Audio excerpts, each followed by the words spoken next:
He was certainly the best footballer Europe has ever produced. He was a great player at a time when Dutch football was going through a great period and deserves to be considered as one of the all-time greats. He was an absolute genius. He just played the game at his own pace, which I think at that level is fantastic. Few players have been able to exact, both physically and mentally, such mesmeric control on a match from one penalty area to another. Johan Cruyff painted the chapel, and Barcelona coaches since have merely restored or improved it.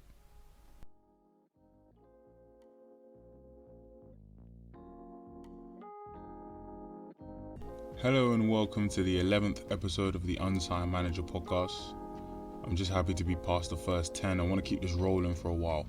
I haven't missed a week yet, and the next big milestone is 25. That's what I'm working towards. Anyway, each week I'll go through football's biggest stories, events, teams and headlines in both the past and the present.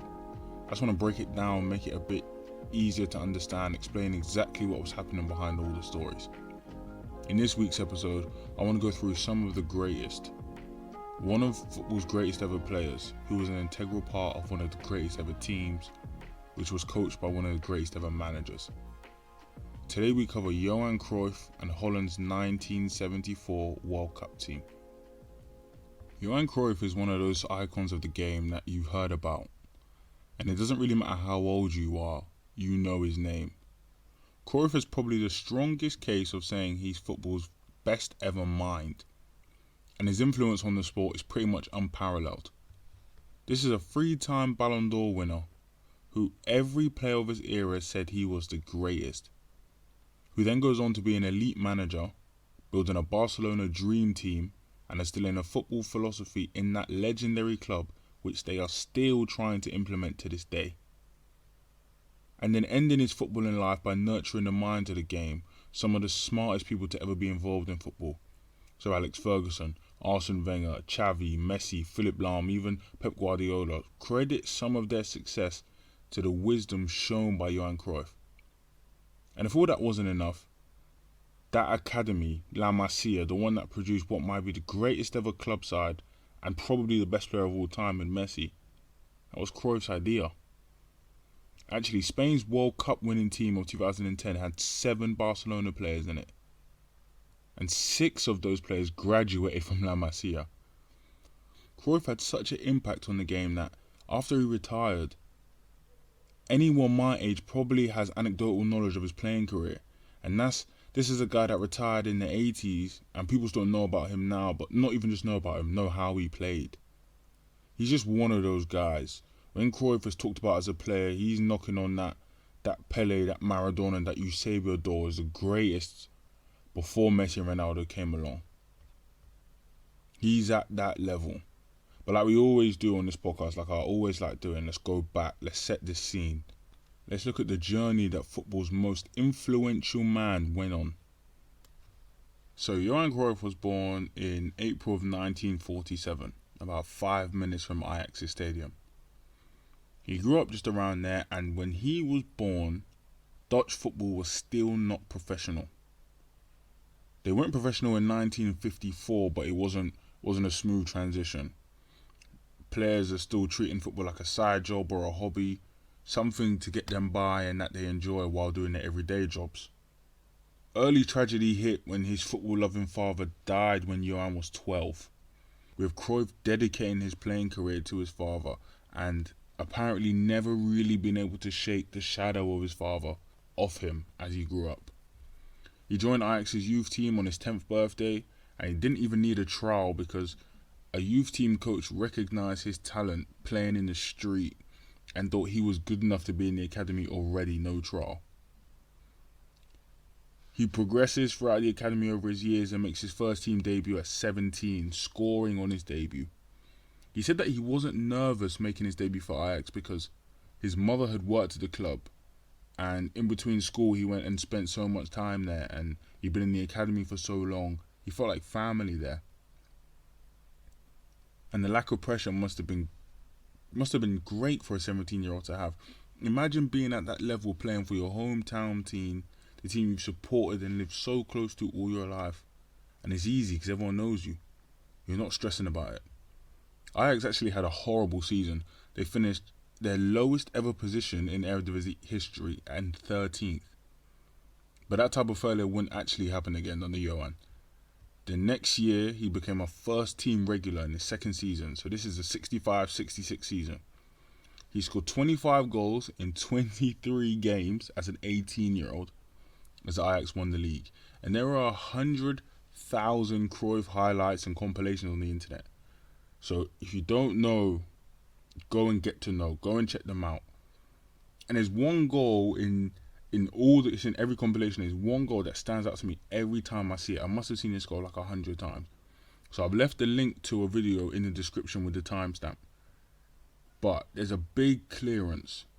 The ball's gone far and right up into the sky. And Cruyff's like touch tight on the left wing with his back to goal. There's a defender behind him. The touch he makes into space on the half spin is insane. If any player did that today, oh guys, everyone on Twitter that video will get posted and retweeted 1,000 times, compilations times 10, everything. The finish is a combination of a good strike and poor keeping, but when you just think about the creativity and the imagination and the technique, oh, it's insane. Like I said, the timestamp will be in the description, so go and make sure to watch the video, but watch on mute because it has that classic YouTube compilation dubstep behind it, which always makes me want to turn off the video. I hate when YouTube people do that. Anyway, next season, 66-67, Ajax win the league and the cup double. Cruyff is top scorer in the league with 33 goals, and he's Dutch Player of the Year. Pretty much the same thing happens the next year. 67-68, Ajax win the league again. Cruyff scores 27 and 33, and Ajax have just won 3 titles in a row. So from the year he became a regular starter in the team, they've gone from having the worst professional league finish in history to becoming a truly dominant Dutch side, winning 3 league titles in a row and picking up a few cups on the way. In the 68-69 season, Dutch Player of the Year, Champions League finalists, but they lose to AC Milan. But then, of course, classic Ajax bounced back to win the league again the following season, finishing 5 points ahead of their rivals Feyenoord and only suffering 1 defeat all season. This type of dominance that Cruyff is showing at this age isn't really done by many players in football history. They don't go on this type of run as the best player in the team at a young age who is taking control of a league. Cruyff won 4 league titles in 5 years, 2 domestic trophies in 5 years, league top scorer once, and Dutch Player of the Year once, all before 23. Through my research, I try my hardest to find any players of good modern football standards who have come close to this level of productivity at this age. I can't trust anything before Cruyff, really. I can't lie. Yeah, Pele, respect to you and everything, but I cannot go back and look at those results. I don't know how much of them I can trust. The only 4 players that I found to come closest to this level are all obvious generational talents. Cristiano Ronaldo, Lionel Messi, Kylian Mbappe and Wayne Rooney are the 4 players whose level of achievement comes close to before 23. And it's hard to compare eras, I understand that. But if your name is coming up in conversations with those guys, you are doing something right. So now we're at the point we're at the start of the 1970s and Cruyff's stardom is rising. Ajax have just won the Champions League for the first time in club's history, beating Panathinaikos 2-0 in London.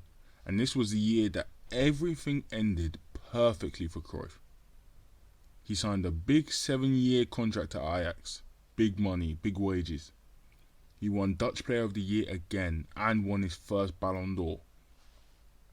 And at this point, he's the best player in the world, no discussion. But then it actually goes up from there. 71-72 season, Ajax win their second successive Champions League. That's 2 in a row.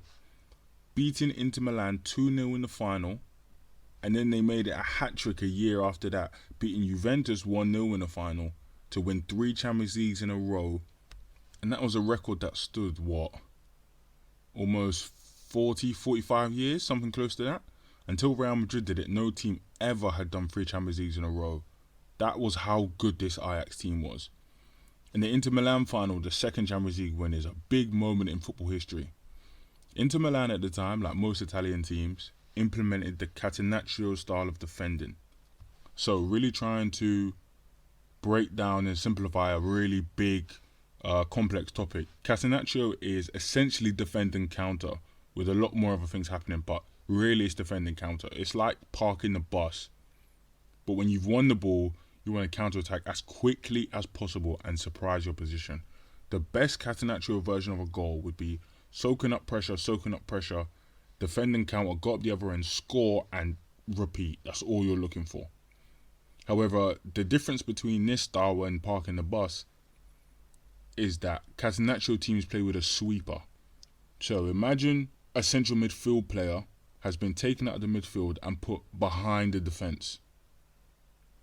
That way, any loose balls, any over-the-top passes, anything that the defenders don't pick up, that sweeper picks up behind them. So, in the mid-2010s when Manuel Neuer is the best keeper in the world and he's playing sweeper keeper for Bayern, and anything Jerome Boateng and Mats Hummels can't get, he is picking up loose balls behind them and knocking the ball longer forward. That's exactly what used to be someone's whole job. So like Lothar Matthäus or Franz Beckenbauer, they were sweepers. They were central midfield players or centre-backs who were good enough on the ball to play behind the defence to clean up. It's a hard defensive style to break down because there's almost no gaps in the pitch, and you can't even result in the final football, the final excuse, the final way to score of going long and going over the top because there's someone there for that. So now in this final, big final for football history, Inter Milan versus Ajax, the rigid defensive Catenaccio came up against fluent, modern, attacking, innovative attacking style of total football. Now, total football, again, is a really big, complex football ideology, but its foundational piece is really simple. The idea is it doesn't really matter what position a player is. All that matters on a football pitch is that someone is occupying every position at each time, no matter who it is. So anyone can be a defender, anyone can be a midfielder, anyone can be a striker. The only thing that matters is that someone is filling one of those positions at all times. The formational structure has to stay maintained, but other than that, you can go wherever you want. So if you're a striker but you decide that you're going to be most effective at left back, go and do that. Just make sure someone's filling in for you up front. Likewise, if you're a centre-back, you want to drive forward the ball and get wide, just make sure a winger or a central midfield player is filling in for you at centre-back. So it's a really fluid and aggressive system because it means you can press relentlessly, knowing someone's always covering for you. I can go, as a right winger, I can go and chase someone completely to the other side of the pitch, and that's fine by everyone, as long as someone fills in for me and the whole team shuffles across. The players in this system need to be so tactically and technically adaptable, because if not, the system kind of fails. If I'm a really right-sided defender, really right-sided, no left foot, and my left back goes wandering, if I'm not capable of covering and defending in the left back position, I'm leaving the whole team exposed. So it's one of those things that kind of like the top level players could play in a system like this. And again, I must mention this game at all times, probably every single day. 2011 Champions League final, Barcelona versus Manchester United at Wembley. This is the system Barcelona are putting in. It doesn't matter where Pedro is, or David Villa is, or Xavi, or Iniesta, or Messi. Someone's always covering one of the attacking positions at all times. Manchester United have no idea who's going to be where, and it's absolutely freaking them out. And especially the fact that Messi's playing a bit more withdrawn. Rio and Vidic have no idea who to defend. But this is where that system comes from. So in this tactical clash, Inter versus Ajax, the more attractive total football of Ajax came out on top. And it was endearing to football fans, and it ended the use of Catenaccio. Apparently the game was so bad, it was so one-sided, that after the match, Italian newspapers reported that Catenaccio should be retired. and that this clearly better, more enjoyable tactic should be used by all Italian teams. And it probably didn't help that Cruyff scored twice and pretty much dominated the game and won man of the match. Ajax were at the top of the world at this point. And then again after that, Inter Milan win, they make it a treble and they beat Juventus in the following final. But then one of the strange things that happens in football all the time, I really don't understand it. People love to mess up a good thing. Love it. When things are going well for a football team, there's always someone who kind of just wants to throw a little bit of grit in the engine for no reason. Ajax have just won multiple Champions Leagues in a row, multiple Eredivisie titles. At this point, Cruyff is the best player in the world, and then Ajax go ahead and sell him. I didn't understand the logic, and I tried for ages to work out why you would sell the best player in the world. And he was only 26 at the time. It's not like he's some old man and he's at the peak of his powers. I mean, from Ajax's side, why sell the world's best player when the rule in football, the golden rule everyone should follow? If you run a football team, please listen to me. Never ever sell your best player unless they're old enough to that you can start thinking of them having a drop-off. Other than that, no team has ever got better after selling their best player when he was at the peak of his powers. So not like Chelsea selling Eden Hazard just when it was just about to go downhill. Not like Arsenal selling Thierry Henry to Barcelona when his age was coming in and the Arsenal team wasn't really going to do well with the old Henry. I'm talking about when players at his prime, why sell him? It took a good chunk of research for me to work out the real reason why Ajax sold him. So essentially, there's two big reasons. Cruyff thought Ajax had fat cat syndrome. And fat cat syndrome is when a person who's not used to success receives loads of success and they lose their humbleness and all the grind and all the effort and all the work that got them to the top. They think that they're the man now or they're that guy now and they stop working hard. And if you've never heard about Johan Cruyff's personality, let me let you know. This guy was stubborn and hard-headed, and there would have been hell to pay if he didn't think everyone in that team was working as hard as he was. If you've ever seen The Last Dance, the Michael Jordan doc on Netflix, imagine Michael Jordan was white and skinny and Dutch. That is exactly what Johan Cruyff is.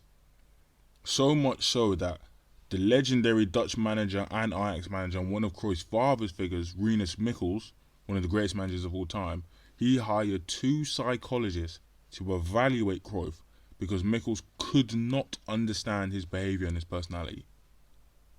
Anyway, Cruyff thought the entire club was getting essentially too big for their boots, and Barcelona swooped in to pick up the world's best player. And since his former manager Michels had already gone to Barca, swapping Amsterdam for Catalonia, Cruyff thought he was ready to make the same jump and join his old manager. But then more research worked out that what actually happened is Ajax's players for the next season had a secret vote to see who they wanted to be their captain.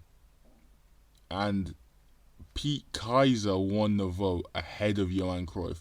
And Cruyff was so annoyed about it that he decided he didn't want to be at the club anymore. That's really what happened. He left a situation where he was the best player in the world because of jealousy and spite. And due to his forceful personality, he knew he would never ever be able to stay harmoniously, so he left.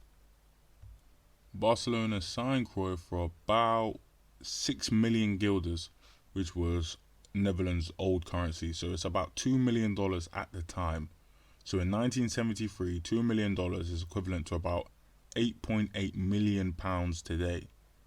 So for a league that was barely professional for at least 15 years, barely professional, Cruyff is now breaking world transfer records, going for so much money that the Catalonian government had to make a special allowance to let the sale go through. £8.8 million in 73 is an insane amount of money. And Franz Beckenbauer was even quoted saying that when players like Gareth Bale and Cristiano Ronaldo are going for €100 million, Cruyff would be going for the billions. And I definitely want to cover the 74 World Cup team, and I got a section on the Euros and mainly England at the end of this episode, so I want to blitz through the rest of the Cruyff section. I will definitely go back in more depth another day. He'd be a fascinating 10-episode doc in my opinion. So actually, I probably might make that one day. Alright, let's speed through it. Cruyff is in Barcelona right now. He has just helped them win their first league title in 14 years, and they beat Real Madrid 5-0 at the Bernabeu in his first season. Arsene Wenger said that Cruyff had a tactical awareness which was almost unparalleled, and that because he read the game so well, he could pretty much make any team win. He won his third Ballon d'Or in 74. He won his second in 73, the year that Ajax won the Champions League. He won his third in 74 and stayed in Barcelona altogether for about 5 seasons before a long, drawn-out end to his career that had bad investments in it, signing for arch rivals, arguing with everyone, falling out with the Dutch FA, all types of madness. And that's all before he became a manager and then football's most influential man. A 10-episode doc on Johan Cruyff would be amazing. I'm definitely going to look into that. It's really worth doing the research if you're interested. The rest of his career is 10 times more interesting than the first, and I've been racking my brain to think of someone who had so much impact on one sport the level he did, and I can't think of someone who did enough for a sport throughout multiple generations and even after his death. Alright, so now we move on to Holland's 74 team. And sorry for rushing through everything, but I want to take a look at this team, and I don't know what made me. I think it must have been England's performance at the Euros that made me think of the Holland 74 team. And one of the teams that I'm sure, if you're my age, 100% you've watched Football Greatest. And if you haven't, Football's Greatest is like a series used to be on Sky Sports, which basically told you about the greatest players and greatest teams of all time. And the episode they did on the 74 Dutch national team was probably my favourite. I've seen that a lot of times, and I think it must have been England's performance that made me think of this team. But they are probably like the most bittersweet team football history. They're knocking on that door. They're around that. I can't pull everything off the top of my head, but they're a great story that ended badly. So, in really important context, you may remember from school history, if you weren't doing dumb stuff like getting sent out or talking to girls or whatever, Germany and Holland is football's most hated rivalry. And they've got such a strong hatred for each other because Germany's 5-year occupation of the Netherlands in the war caused the death of 250,000 Dutchmen and ruined the country. So whenever they go up against each other, there's always extreme passion and pride on the line for both sides. And then Germany were reigning European champions going into this World Cup, and Holland probably being the best team in the world, or at least having the best players, they were prepared for a slugfest.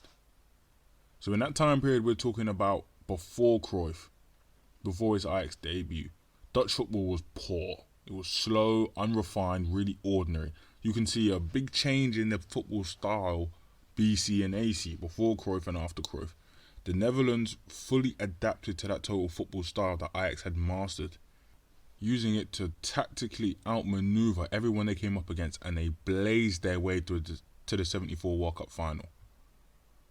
Using the total football style was possible for the national team for 2 main reasons.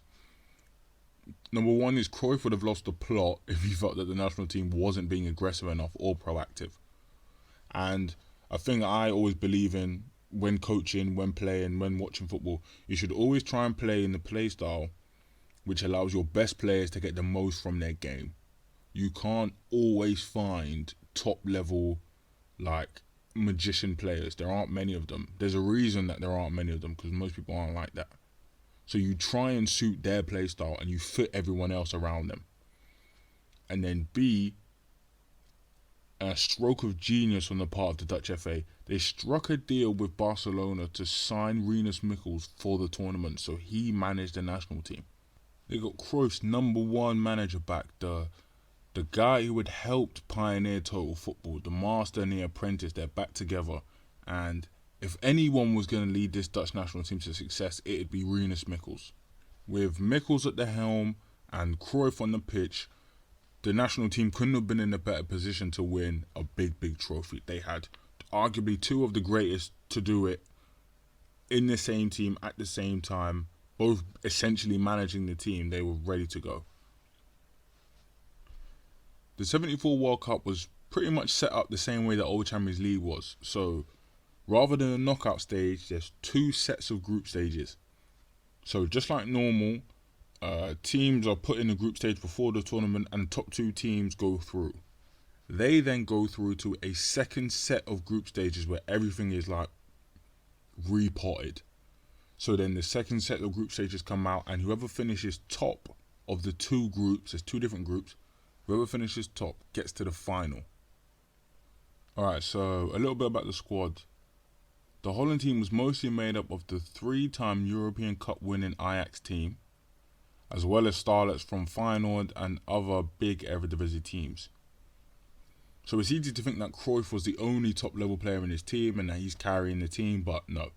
This squad is full of, at the time, world-class players who could more than hold their own at this level. You might have heard of a few of them, you might not have because it was a while ago, but these lot are levels. Johnny Rep, Pete Kaiser, Johan Neyskens, Ari Hahn, Ruud Krol. This was a star-studded team. Rinus Michels had properly integrated total football into this squad, and there wasn't any better example than the centre-backs. Michels had put Ari Hahn and Rebergen at centre-back, even though Hahn was a central midfield player and Rebergen was a right-back. He valued technical and tactical flexibility over their natural positions and thought that these two players would be best suited to play centre-back rather than the centre-backs he had available. Similarly, Michels made sure to put an aggressive sweeper keeper in goal to make sure that the ball got off the pitch as fast as possible, and that being proactive was the main aim of this team. So anywhere he could move the ball forward with pace, that was the aim. Cruyff and Michels also worked out a deal that Cruyff would be the extension of Michels on the pitch, and he had the license to change the formation and change positions if he saw something was going wrong in game. And since his tactical eye was one of the best of all time and he was one of one, everyone trusted him to make those decisions on the pitch. The run that the Dutch went through to progress through the tournament was worthy of a champion. In the first game, they lined up against Uruguay, and the game ended in an embarrassment for Uruguay. They were utterly outclassed by the Dutch. Cruyff's movement was the trigger for the rest of the team. They needed to know where to go based on where he was taking up positions. And having a mobile backline meant that the offside trap was a big possibility, and it's something that Holland used regularly.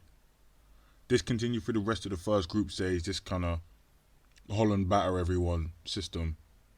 They beat Bulgaria pretty bad and were held to a 0-0 draw against Sweden, but that's the game. You know when you see that clip of the Cruyff turn and Cruyff's on the left wing and it's like the first legit time that everyone sees it? This is that game. But it was all good, they're undefeated, they got through and they're in the second group stage. And this is where Holland turn it on. They run over Argentina in their first game, beating them 4-0. Cruyff scores twice and the Netherlands are ruthless. And this team keeps going until the next game against East Germany. They beat the East Germans pretty handily, not too difficult, so they essentially set up a World Cup semi-final against Brazil. And this is a game that's turned into football folklore, one of the dirtiest games ever. The Netherlands versus Brazil is a violent game which actually annoyingly kind of masks the brilliance of some of the on-pitch talent. Any game that's got Rivellino, Jairzinho, Neyskens and Cruyff on at the same time shouldn't be remembered for horrendous tackling. And it was. There could have been about 10 red cards. If that game played today, the game would have got suspended. But in the end, the Dutch ran out 2-0 winners, booking their place in the World Cup final against arch rivals West Germany and Germany's star player Franz Beckenbauer. Like I said earlier, the Germans were reigning European champions, and Holland had a chance to say they were the best team in the world. All the neutral football fans were pulling for the Dutch, some because of Germany's World War atrocities, and some because of their attacking, fluid, elegant style. This creative and aggressive method that they had really endeared themselves to fans, and Cruyff wasn't looking to let anyone down. Oh, key point, forgot to mention, this World Cup is held in Germany. So Cruyff's legendary Dutch side has a chance to beat the Germans in Germany and be crowned world champions on their patch. But, like I'm sure you can guess, and in football, like in life, sometimes things just don't go as you want. In this game, the Dutch started well. They opened the game on the front foot. Cruyff was meant to be the striker in this team, but in the first 2 minutes, he personifies total football as he receives the ball at centre-back, drives it all the way up the pitch before being brought down by Uli Hoeneß and earning a penalty. And this was so early in the game that Germans hadn't even touched the ball yet, and the Dutch had a penalty. And Neeskens blast the ball past the keeper, putting the Dutch 1-0 up inside 2 minutes, which eerily sounds like the Euros final we just saw. And then what came after this is kind of an embarrassment to the Dutch, and you get the feeling they won't ever really get over this. Going up early sometimes in games is bad for you, because you feel like you have the game wrapped, especially in a big game where you want to protect anything you have. Going up early means you want to wrap up the game ASAP and protect it. The Dutch was so excited at being up against the Germans that they kind of lost their heads and they started playing really arrogantly. And not like in a fun, confident, brilliant kind of arrogance. Nah, like the cocky, awkward, humiliating way for them. They basically started having a laugh, thinking that they would walk the game and leave a similar scar on Germany that the war had left on them. And it's hard to explain how much they hated each other, because modern times like ours don't really have this level of conflict in, like a world war, apart from Israel and Palestine. But even that is more of a contained situation than a world war is. So I don't think we can understand how much they hate each other, but a Dutch centre midfielder really tried to sum this up well. Van Hanegem said that his German hatred ran deep, explaining that, quote, "I don't like Germans. Every time I played against German players, I had a problem because of the war." He went on to say that, "I don't give a damn about the score. 1-0 was enough as long as we could humiliate them. I hate them. They murdered my family, my brother, my father, and several family members. Every time I faced Germany, I was angst-filled." And it wasn't even like it was one-sided beef, that it was all by the Dutch. The Germans didn't like them either. Karl-Heinz Rummenigge said that the pressure was tremendous. The popular press was blowing up the old rivalry. We knew that on the pitch, the Dutch were ready and waiting for us. I think it's a true shame and pity that they regard football as an outlet for their hatred from the Second World War. But with a tough attitude, grit and determination, Germany grew into the game. In the 25th minute, they won a penalty after a poorly judged tackle from a Dutch defender, which left back Paul Breitner stroked home to bring it back level. So right now it's 1-1 in the 25th. The Dutch have basically been taking the mick for the past 20 minutes, and now the Germans are growing into the game, and it's getting harder and harder to stop the flow of Germany's attack. And then, in the 43rd minute, Germany go ahead after Gerdmüller spins and finishes, rolling the ball into the bottom corner, putting Germany up 2-1 just before the half. And the Dutch must have been sick, because imagine spending so much time messing around, doing keepy up, running the ball in circles, trying to be as annoying as possible, and now you're 2-1 down at half time. And then, to be honest, the rest of the game was just like any normal football. When you're playing against a better team like the Germans were, and you're protecting a lead, you sit off deep and you stay compact. That's exactly what Germany did. The Netherlands huffed and puffed, but they couldn't knock down the German defence, embarrassingly losing to an arch rival they were heavily favoured to beat because they couldn't keep their cool. Cruyff won Player of the Tournament at the 74 World Cup, but it wasn't enough of a prize to soothe the hurt they had from losing to the Germans. But then in that good way that football can do, kind of changes the legacy of teams sometimes, no matter what happens in the result. When was the last time anyone brought up the Germany 74 World Cup winning team? Maybe if you're German. But other than that, no one else cares about that team. They won the World Cup, but they're never remembered because their style was boring, they weren't innovating, and essentially, they weren't pushing the game forward as much as they could do. But the Dutch team is constantly remembered as one of the greatest sides. And you see their influence 50 years later in Barcelona and Manchester City and Arsenal. The fact that they couldn't keep it together in the final almost makes them more endearing. Because an average person can relate to that, to messing up on a big stage when you should have kept it together but your emotions got the best of you. They were pushing the game forward. They were trying to be as exciting and creative and playing the most attractive style. And if you were making a list of the greatest players to play, the greatest club sides, and the greatest national teams, the mid-70s Dutch are littered throughout all those lists. And they'll forever be remembered as the pioneers into modern football. They pushed the game further.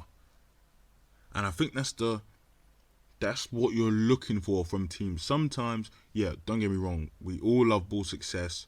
You want to win trophies, that's what you're there for. But sometimes as fans or people who aren't playing, you want to see yourself pushing the game forward. You want to see people pushing the envelope as far as they can do. That is a better legacy sometimes than winning. And that's what the Dutch have. And that's why Cruyff will always be remembered as the pioneer, the guy who pushed the game further. Okay, so the last thing I want to cover in this episode is the wrap-up of the Euros and England's performance and just everything that happened. Quick things, I know this is dragging on, so I'm going to go through this super quick. I'm not going to spend too long on it. In the end, I think poor final performance from England. I think they didn't show a good enough account of themselves for everything they did throughout the tournament. I'm not sure if I'm saying that because of the result. I'm not sure if I would say that if England had won the game 1-0. But because they lost the game, it doesn't feel like they gave a good enough account of themselves, if you get me. The whole tournament, right up until extra time, I thought Southgate was phenomenal.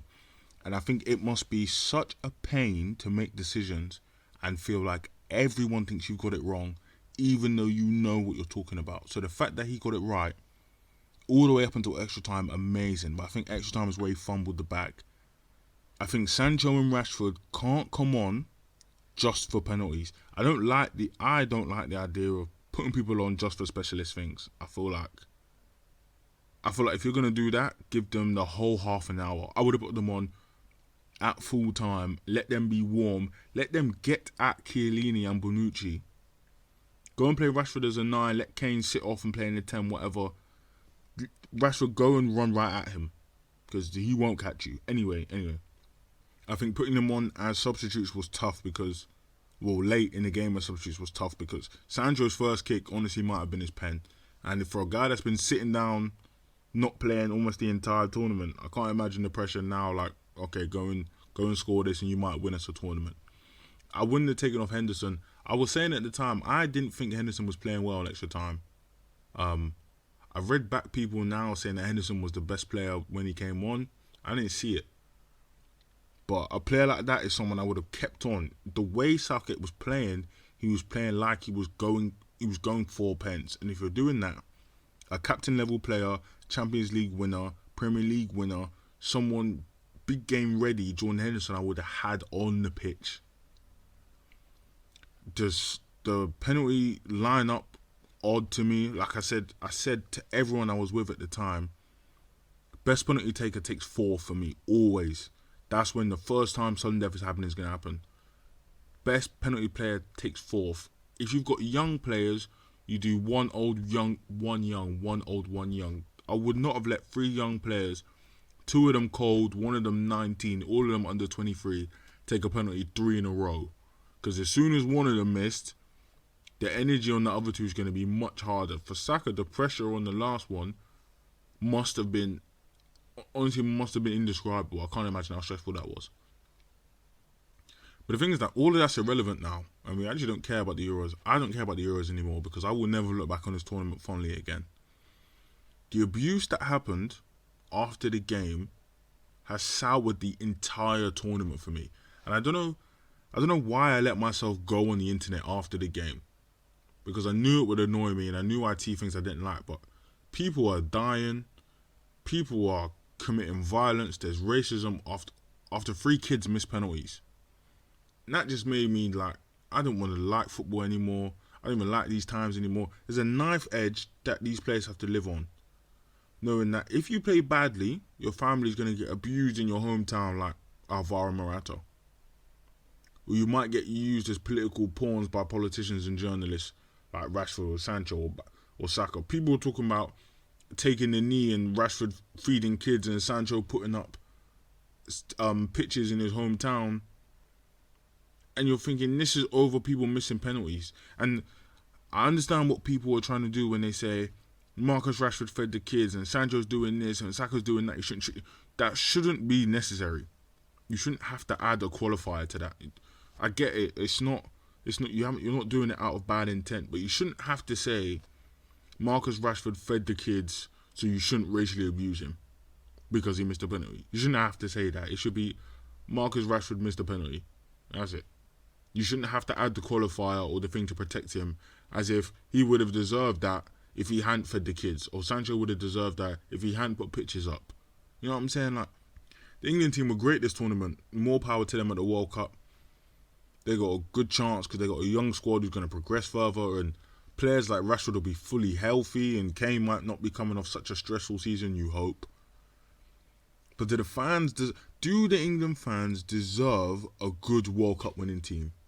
Because after that performance, everything they happened before the game, and then all the abuse that happens after, do they deserve to win a World Cup?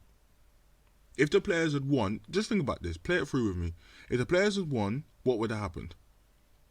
Every player would have been knighted. Southgate would have been nice. They would have been paraded through the streets. They would have been the heroes. Everyone would have loved them.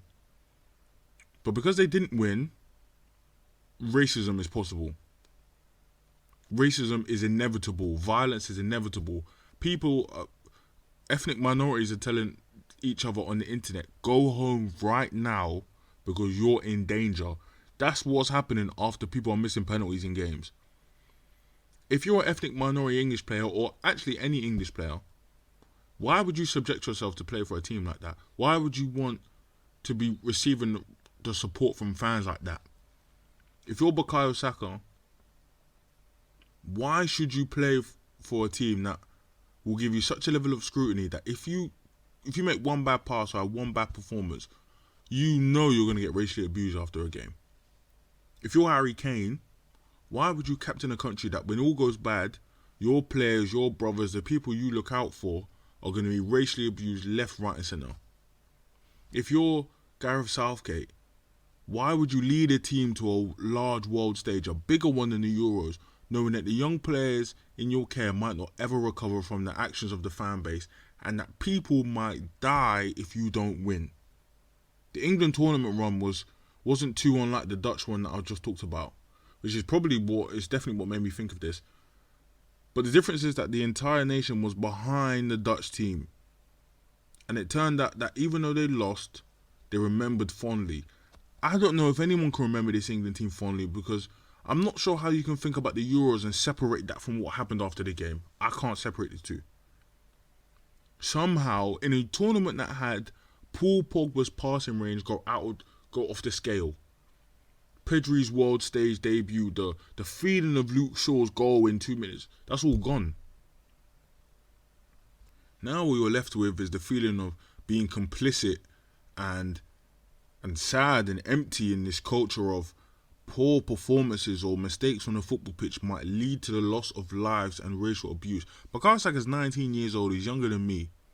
Jadon Sancho would have been 1 school year older than me at school, Marcus Rashford a couple. I feel like because of our age, because of our closeness, I can slightly relate to them, even though we have lived completely different lives. Can you imagine the pressure of having an entire country watching you do something, and that if it goes wrong, because of the actions of a fan base and people and the inherent racism in a place, people might die after a game if you don't score this, or if you don't make that pass, or if you don't make that tackle, someone might lose their life. I can't separate the two. I can't put one in a box there and put one in a box on the other side. And my fault, I don't really have that many collective thoughts. I've got 100,000 things happening at once, but it's been weighing on my mind ever since the game, and I don't really know where I'm at with football right now. Now the Premier League's starting in a couple of weeks, and of course you're excited, but from all that madness that happened after the Euros, just something sitting right with me right now, and I almost feel like what you need is a break from football, but that's not coming. But we all need a break, and the racism in football thing will probably be its whole own episode one day, maybe like a 10-parter. But as an unfully thought out idea, I'm not sure if I was one of those players, if I could play at the World Cup for a fan base that would do that after an amazing tournament, would do that.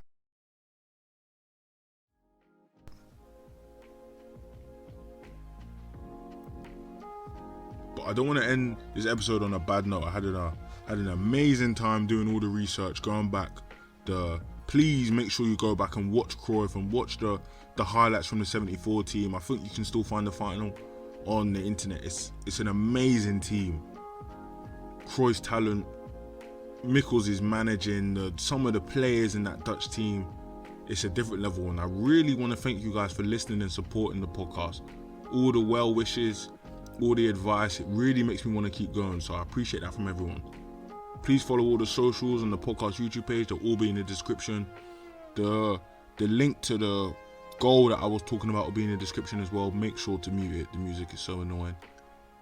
And if you really want to hear me in pain, I think next week's episode is going to be about Arsenal's fall from grace after the 2005 FA Cup final win. So make sure to tune into that one. But bye for now. See you guys next week. Really appreciate it.